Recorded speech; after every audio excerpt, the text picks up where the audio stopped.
2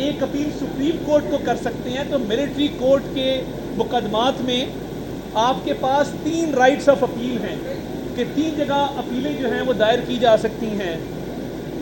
وکیل آپ مرضی کا کرتے ہیں.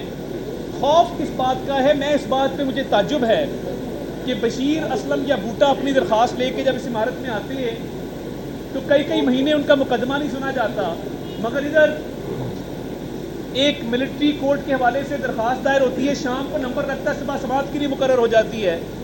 میں اس کنٹروورسی میں نہیں جانا چاہتا کہ یہ کس طرح لگتی ہے, سب کو معلوم ہے کس طرح لگتی ہے.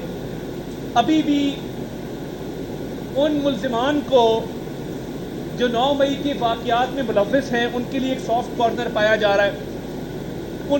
ان کو ریلیف دینے کے حوالے سے چہمگوئیاں ہو رہی ہیں, تاثر دیا جا رہا ہے. کیا ملک میں باقی کیسز ختم ہو گئے ہیں کہ 9 مئی کے ملزمان کے حوالے سے ملٹری کورٹ کا آپ نے یہ کیس لگا دیا؟ اور اس میں اتنی عجلت والی کیا بات تھی کہ اس کو ڈے ٹو ڈے اس کی سماعت چل رہی ہے؟ عید کی چھٹیاں آگے, مگر تیزی اتنی ہے کہ آج جمعے والے دن بھی جبکہ سرکاری دفاتر بند ہو جاتے ہیں, باقی عدالتیں بند ہو جاتی ہیں, ابھی بھی یہ کیس چل رہا ہے جس طرح کہ اس کے علاوہ اور ملک میں کوئی قومی نوعیت کا, قومی اہمیت کا کیس ہی اور کوئی نہیں ہے. تو اس میں کیا عجلت ہے, کیا جلد بازی ہے, کیا اہمیت ہے اس کیس کی؟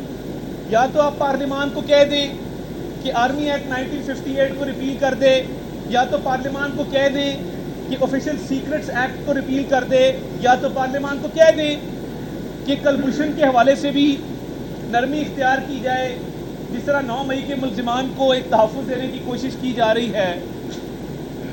تو یہ 9 مئی کے ملزمان تو ان کے لیے تو کوئی معافی نہیں ہے. جن پر دہشت گردی کے مقدمات بنتے ہیں وہ دہشت گردی کی عدالتوں میں چلائے جائیں گے, مگر جنہوں نے حساس عمارتوں پر حملے کیے ہیں, جنہوں نے دفاعی تنصیبات پہ حملے کیے ہیں, ان کا ملٹری کورٹ میں کیوں ٹرائل نہ چلایا جائے؟ اس کی کیا وجہ ہے؟ جنہوں نے دفاعی تنصیبات پہ حملے کیے ہیں ان کا ملٹری کورٹ میں کیوں ٹرائل نہ چلایا جائے؟ اس کی کیا وجہ ہے؟ کوئی بتا سکتا ہے؟ اور سارا سسٹم مفلوج کر کے پھر یہ عدالت لگائی گئی ہے, اس کا کیا مقصد ہے؟ دفاعی تنصیبات پہ حملے کریں, آپ ملک کے وقار کو مجروح کریں, آپ حساس عمارتوں پر حملے کریں, آپ کو ملٹری کورٹ کے تحت ٹرائی نہیں کیا جائے گا. یہ میسج ہوتا ہے لوور جوڈیشری کے لیے. کیا جرت ہے کسی سیشن جج صاحب کی یا کسی انسداد دہشت گردی کے عدالت کے جج صاحب کی کہ سپریم کورٹ 9 مئی کے واقعات کا نوٹس لے, عجلت میں اس پٹیشن کو سماعت کے لیے مقرر کرے اور ایک تاثر دے کہ یہ ٹرائلز نہیں چلنے چاہیے؟ تو کیا جرت ہے کسی لوور جوڈیشری کے جج کی کہ وہ سپریم کورٹ کے سامنے کھڑا ہو جائے؟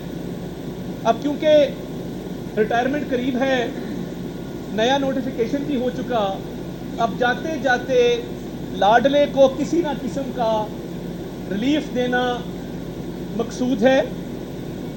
9 مئی کو چھوٹا کر کے دکھانا, اس کی اہمیت میں کمی لانا اور اس کو معمول کا واقعہ بتانا, یہ مقصود ہے.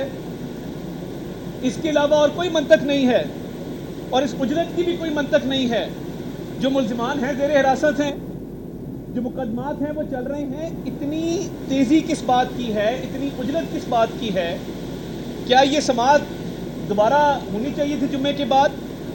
کیا یہ روزانہ کی بنیادوں پہ ہونی چاہیے تھی؟ اور بڑے مسائل ہیں, اٹھا کے دیکھیں, ہزاروں کیسز التوا کا شکار ہے, مگر کیونکہ وہ عام شہریوں کے کیسز ہیں اور ان میں عمران نیازی پٹیشنر نہیں ہے یا عمران نیازی کا ان واقعات سے تعلق نہیں ہے, اس لیے وہ اسلام آباد میں وزیر اعظم کے معاون خصوصی تتار میڈیا سے گفتگو کر رہے ہیں.